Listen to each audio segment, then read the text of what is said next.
सभी को मुंशी प्रेमचंद की कहानी मंत्र की ओर। कर कैलाश की उंगली में जोर से काटा और वहां से भागा। कैलाश की उंगलियों से टप टप खून टपकने लगा। उसने जोर से उंगली दबा ली और अपने कमरे की ओर दौड़ा। वहां मेज की दराज में एक जड़ी बूटी रखी हुई थी। वह खुद रखा हुआ था, जिसे पीसकर लगा देने से घातक विष भी रफू चक्कर हो जाता था। मित्रों में हलचल बढ़ गई। बाहर महफिल में खबर हुई। डॉक्टर साहेब घबराकर दौड़े। फौरन उंगली की जड़ कसकर बांधे और जड़ी पीसने के लिए दी गई। डॉक्टर साहब जड़ी के कायल न थे, वह जड़ी बूटी नहीं मानते थे। वह उंगली का डसा हुआ सांप का उंगली का आधा भाग उंगली का वह काट देना चाहते थे, मगर कैलाश को जड़ी बूटी पर काफी विश्वास था। उसने कहा कि नहीं पापा, दवा से ही ठीक हो जाएंगे।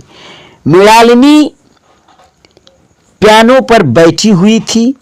यह खबर सुनते ही दौड़ी और कैलाश की उंगली से टपकते हुए खून को रुमाल से पोंछने लगी। जड़ी बूटी पीसी जाने लगी, पर उसी 1 मिनट में कैलाश की आंखें झपकने लगी। ओठों पर ढीलापन दौड़ने लगा, यहां तक कि वह खड़ा न रह सका, फर्श पर बैठ गया।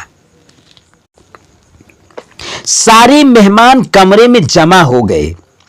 कोई कुछ कहता था तो कोई कुछ कहता था, तो कोई घबरा कर दौड़ता हुआ आया तो कोई बिल्कुल आश्चर्यचकित में देख रहा है। इतने में जड़ी पीसकर आ गई। मृणालिनी ने उंगली से लेप किया। 1 मिनट और बीता कि कैलाश की आंखें बंद हो गई। वह लेट गया और हाथ से पंखा चलाने का इशारा किया।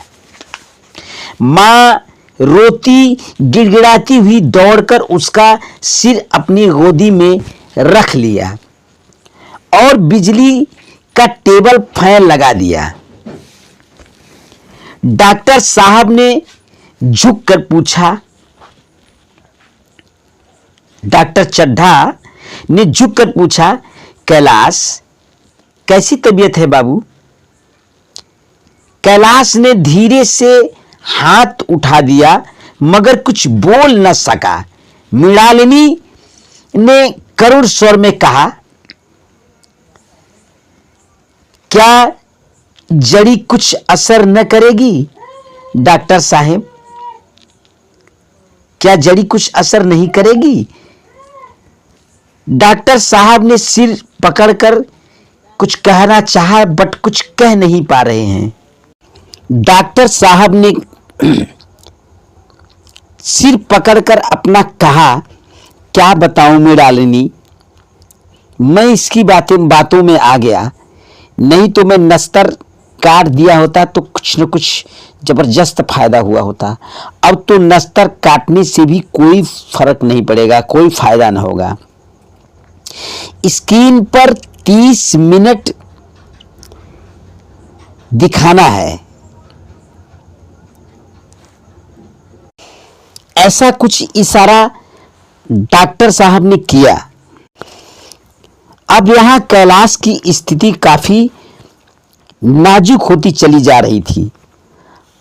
आधा घंटे तक यही बस हाल रहा तो कैलाश की दशा और बिगड़ जाएगी, और बिगड़ती चली ही जा रही थी। यहां तक कि उसकी आंखें पथरा गई, हाथ पांव ठंडे हो गए, मुख की कांति मलिन सी हो रही थी। नाड़ी का कहीं पता ही नहीं रहा। मौत के सारे लक्षण दिखाई देने लगे।